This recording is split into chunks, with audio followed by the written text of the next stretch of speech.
Il paraît que les pirates vivent tous sur l'île de Providence, où ils passent leur temps à boire et ribauder. Il paraît qu'ils ont déclaré qu'ils n'avaient plus de chef et qu'ils vivent en république. On dit aussi que certains pirates ont pillé tant de navires qu'ils vivent maintenant mieux que des rois.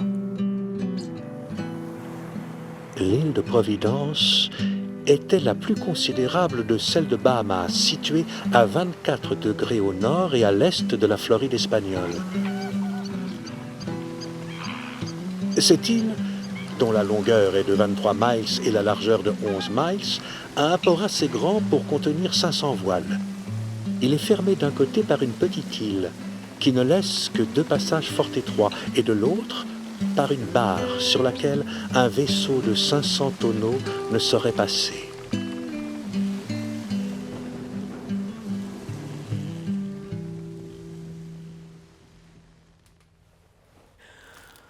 Oh, quelle barbe!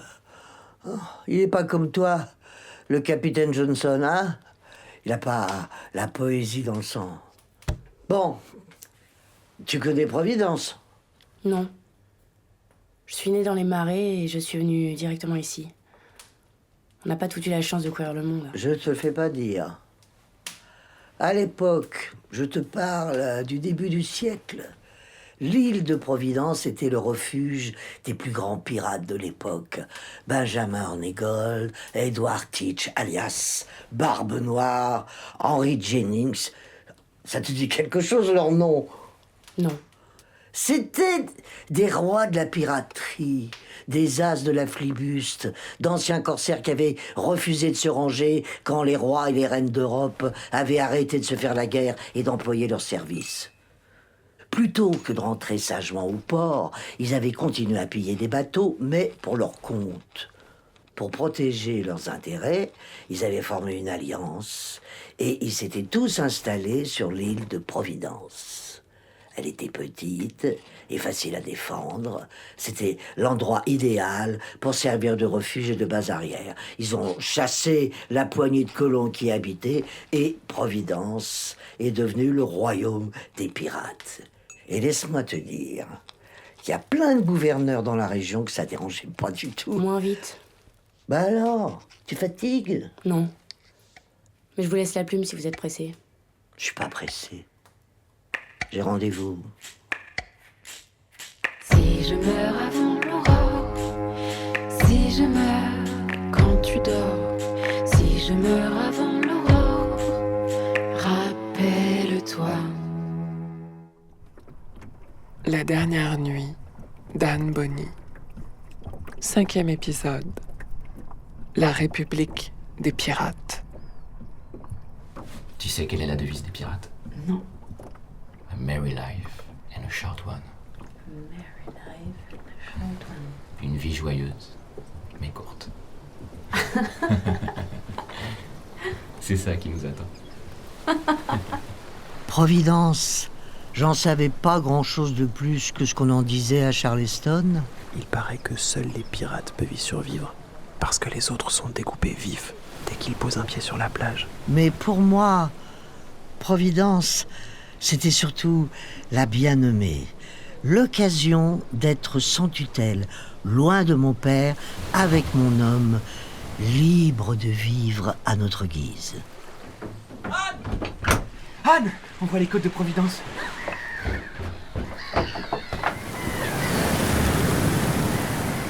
Ah, c'est quoi cette odeur immonde? Vue du pont, Providence ne faisait pas rêver.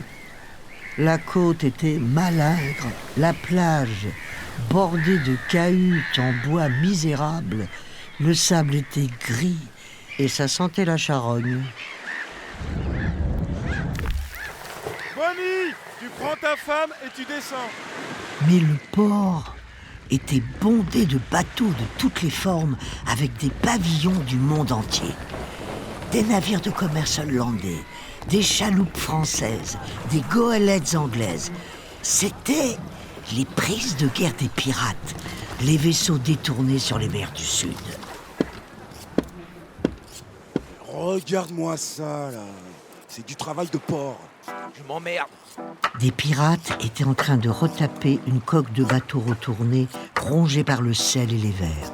En parlant de verre, je vais me reprendre un petit affia, moi. À côté, d'autres reprisaient des voiles. Un peu plus loin, d'autres encore faisaient brûler des carcasses d'animaux morts. C'était ça qui puait tellement. Mais ça n'empêchait pas un petit groupe de boire du punch au coin d'un feu. Jamais que le 5e de la journée. Ivrogne. C'est sur cette plage que j'ai compris que la liberté, ce n'est pas doux, ce n'est pas joli, ce n'est pas sucré. Ça a un goût âcre et ça peut être repoussant d'aspect.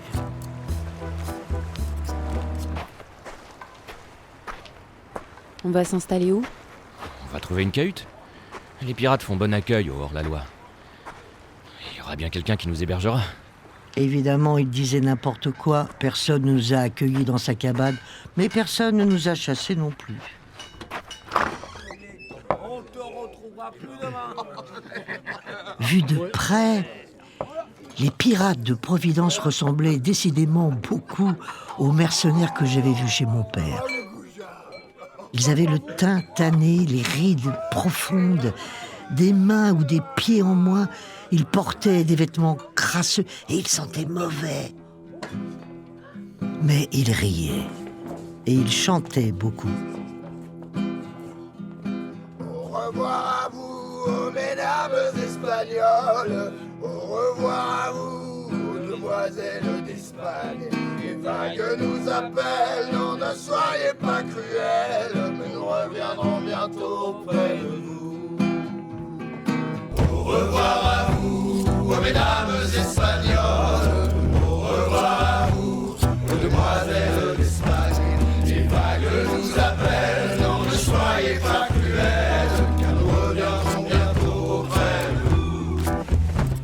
Alors que chaque homme finisse sa chope, alors que chaque homme descend de sa bière, que l'on boive dans l'ivresse pour noyer notre tristesse, à la santé des femmes de notre cœur.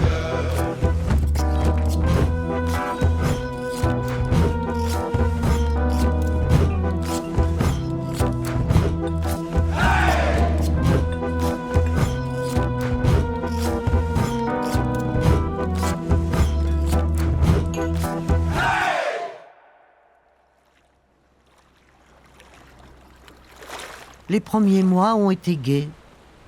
John cherchait à s'employer dans divers équipages. Moi, je me promenais. Faut décharger tout ça. J'arrive oh. De nouveaux bateaux arrivaient régulièrement au port et j'allais regarder les pirates décharger leur prise sur le sable. Allez, tiens, prends ça. Ouais. Ça vient du Portugal. Et ça? Ça m'a l'air asiatique. Allez. À l'époque, les richesses du monde entier transitaient par la Caraïbe et une bonne partie d'entre elles finissaient dans les mains des pirates. Des ducats d'Espagne.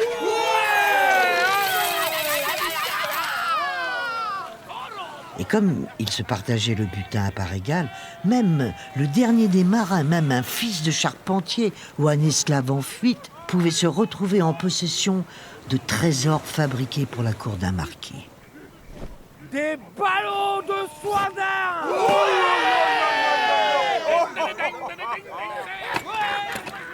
Des horloges hollandaises. Des paires de Philippines.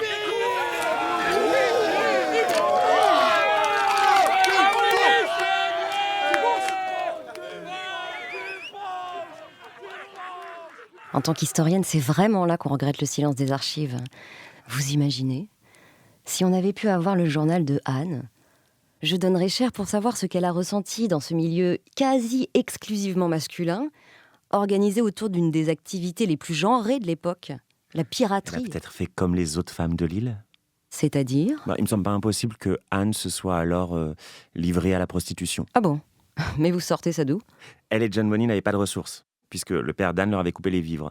Pour une femme, il n'y avait pas beaucoup de façons de gagner sa vie, a fortiori dans un milieu, comme vous l'avez souligné, très masculin. Oui, elle était fille de planteur. Je l'imagine très mal se prostituer. Mais ça reste une hypothèse plausible. Pourquoi ? Ça vous gênerait qu'elle se soit prostituée avant d'être pirate ? Non, bien sûr, ça ne me gênerait pas, mais... Bon, bah oui, mais je suis frappée par la dimension sexuelle de votre hypothèse. Je me suis jamais prostitué. Moi, les filles, je les supervise, c'est très différent. Mais par contre, c'est vrai qu'à Providence, je me suis trouvé pour la première fois son chaperon. Et je dis pas que j'en ai pas profité. De toute façon, Bonnie n'en aurait rien su, il était jamais là. Soit il allait boire, soit il était en vadrouille dans l'île à la solde du gouverneur. Dès qu'il en a eu l'occasion, lui qui m'avait rebattu les oreilles avec sa liberté, s'est couché comme un chien au pied de Wood Rogers.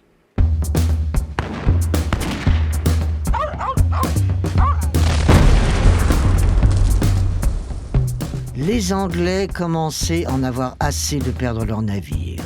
D'autant que les marchands râlaient de plus en plus. Comme ils avaient compris qu'ils auraient trop de mal à écraser les pirates, ils leur ont promis l'amnistie. Et donc, un beau jour, un aristo anglais appelé Wood Rogers est arrivé à Providence sur son bateau.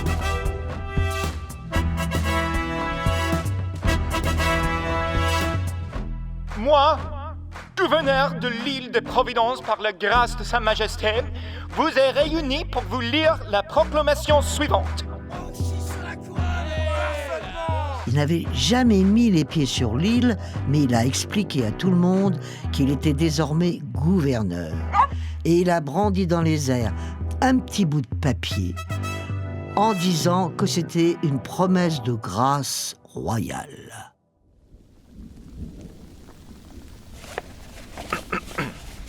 Sa Majesté en a assez de l'activité délictuelle qui sévit ici et s'est fixé pour but d'y mettre fin une bonne fois pour toutes. Dans son grande bonté, elle propose toutefois de gracier tous les pirates qui viendront reconnaître son autorité et jureront d'abandonner pour toujours toute activité malhonnête. L'offre est valable jusqu'au 15 septembre, après quoi vous serez tous éliminés. Et là, l'île s'est divisée en deux camps.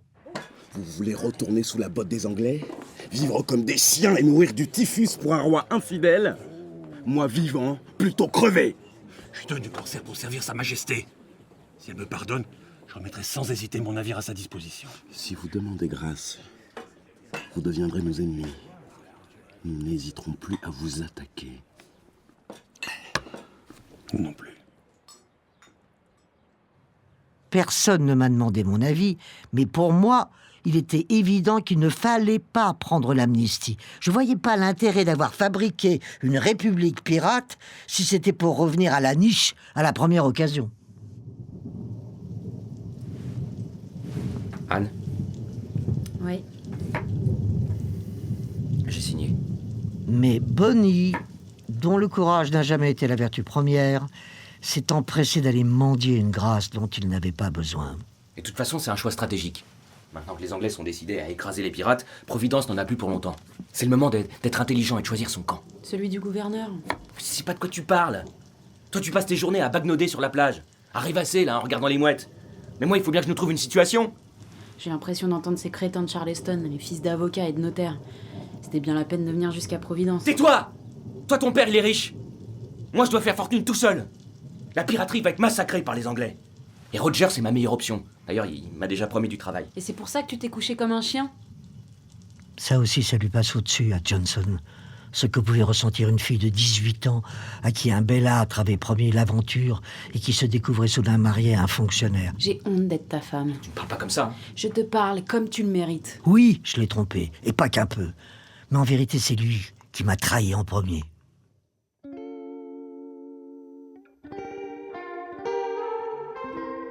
Tu sais ce qu'on dit des pirates ? A merry life and the short one. Non. Pirata sunt hostis humana generis. Les pirates sont les ennemis du genre humain. C'est qui, lui ? C'est Jacques Rackham. quand j'étais sur la plage, à regarder l'horizon, lui était en train d'écumer les mers, parce que, contrairement à Bonnie, c'était un vrai pirate.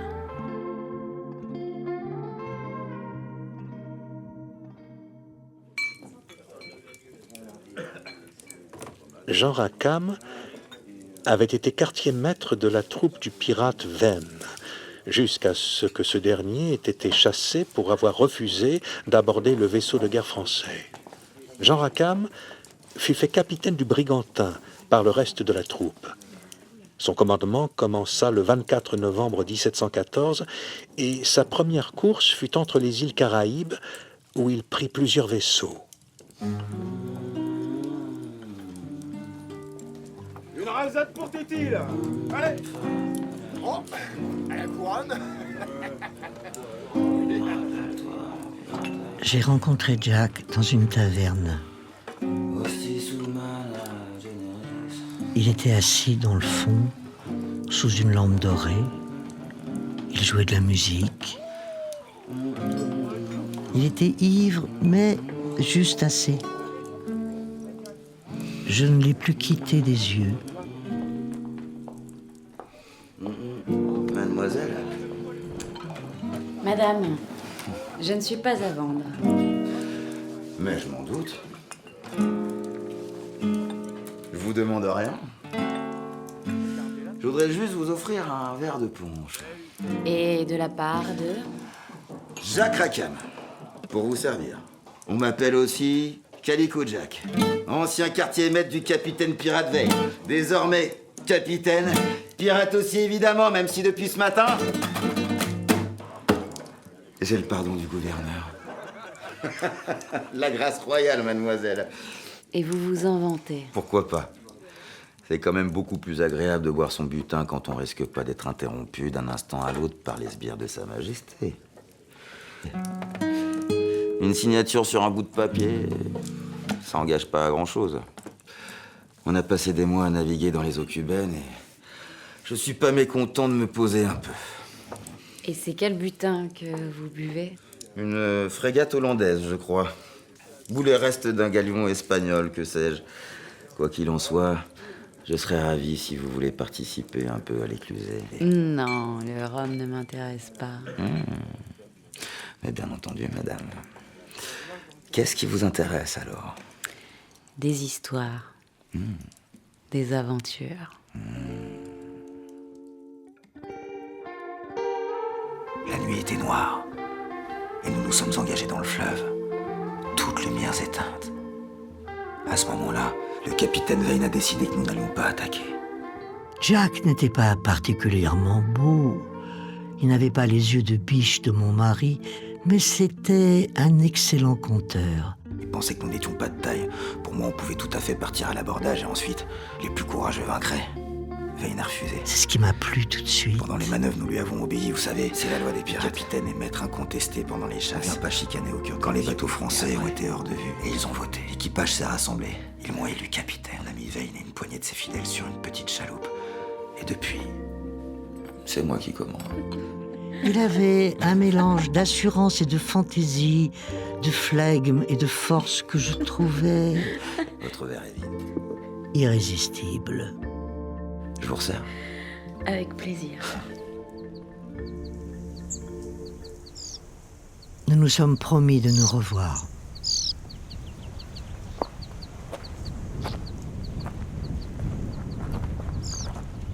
Voilà. D'ici, on voit tout Providence. Approchez-vous un peu. Regardez. Là, c'est le port d'Eleutheria. On voit le petit bras de mer qui part du port dont je vous avais parlé. Vous voyez? Non? Juste là. Regardez.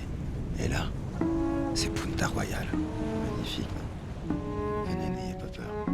Regardez, là-bas au fond, la vallée. Tout est allé très vite. J'ai quelque chose pour vous. Voilà.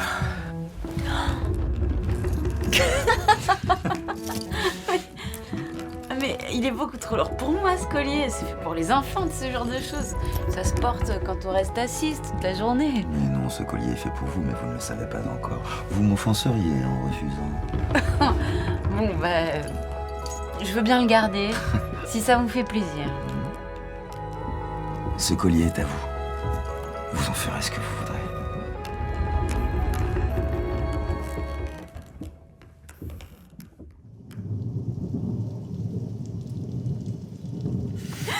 Espèce de putain. Tu me trompes, hein? Tu me fais coculer toute l'île au courant.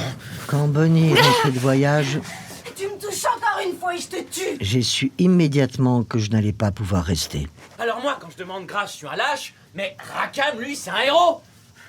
T'as que l'honneur à la bouche, mais en fait, t'es comme toutes les autres. T'écartes les cuisses devant le plus riche. Jack n'est pas un lâche. Il a déjà commandé des navires, il a déjà mené des abordages. Toi, tu passes tes journées à dos de mulet à faire l'espion pour le gouverneur. Je vais te tuer! Laissez-moi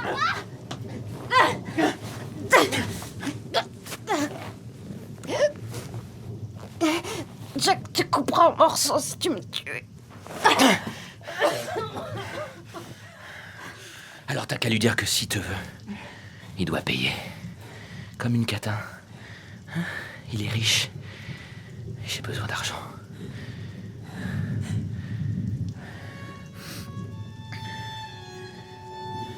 Ah oui, c'est ce que dit Johnson. Anne Bonny était tellement conquise par la générosité de Jean Rackham qu'elle eut l'audace de proposer à son mari, John Bonny, de le quitter pour s'en aller cohabiter avec lui. Alors t'as qu'à lui dire que si te veut, il doit payer. Rackham lui donnerait en échange une somme d'argent, comme une catin, contre laquelle John Bonny renoncerait par écrit à elle en faveur de Jean Rackham. L'histoire fit grand bruit, si bien que le gouverneur lui-même l'envoya chercher. Quoi?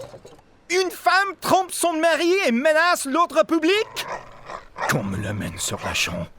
En tant que gouverneur d'une île infestée de pirates, Dieu sait que je n'ai vraiment que ça à faire. Anne Bonny? Gouverneur. Vous êtes une traînée? Oui ou non? Wood Rogers s'en fichait comme de sa première vérole de savoir ce que je faisais de mes fesses. Il avait bien assez à faire avec tous les pirates qui avaient demandé la grâce pour repartir le lendemain piller tout ce qui flottait. Anne, Ouais.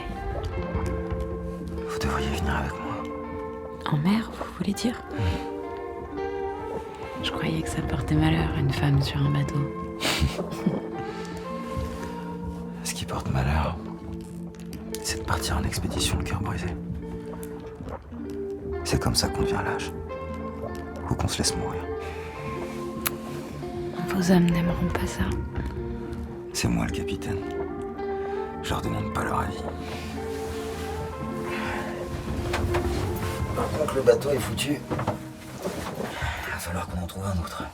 J'ai abandonné Bonnie sans un regret.